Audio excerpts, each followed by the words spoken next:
But then we conceded some, and then conceding that first goal was a tough one, but one that I think woke us up a little bit. And we know we wanted to increase our pressure on them, especially on their center backs, because we thought we were giving them too much space. So that's why we made some adjustments, pushed Carly up a little bit, and we got a penalty from a really good press. So that worked out well for us. To be honest, I just thought it was a game that could have went either way. It's unfortunate to give up a goal like that on the set piece, in that manner. I think that's one that is going to haunt Morgan for a while. But even for the team, it's a disappointing goal to give up in that manner. But for the team, it wasn't for the lack of trying. I'm still proud of what they were able to do out there. The resiliency again to fight back from being down one. But yeah, we'll go back and we'll look at the film and see exactly what went wrong, what needs to improve, and try to build on the things that we did well. It felt like in the first 15 minutes, you guys were really aggressive. Yeah.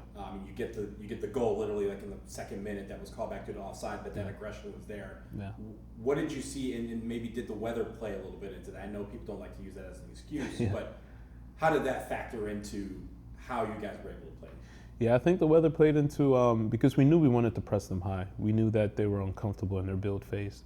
So like we told them before we went out, this game will be dictated by what team presses better. We came out, we saw that they sat in the line of confrontation, which was great for us.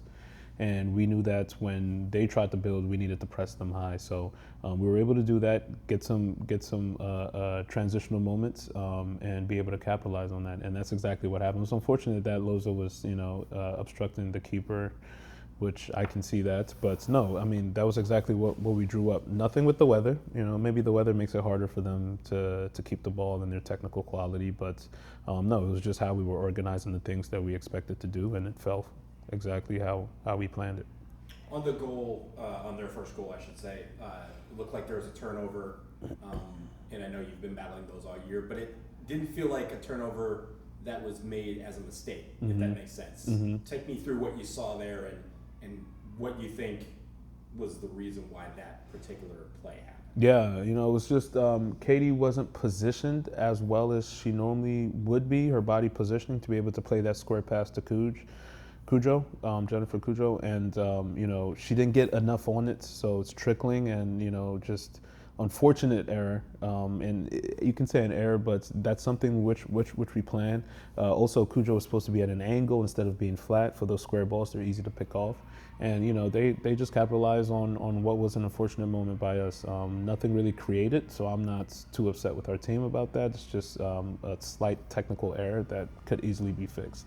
On the PK that Maddie took, I noticed that she stepped up immediately. Yeah. Was that by design? Was that something that you guys had talked about before the game? Mm-hmm. Or did she, and I know she started the year as a forward but has been playing defense all year. Yeah. Did her inner striker kind of itself at the moment? I'm sure it did. In our pre-matches, we always pick our top 4 PK takers as a staff, and between them, they decide who's going to take it, depending on who's most confident, who sees something that the others don't. They make those decisions on the field, but we give them the top 4.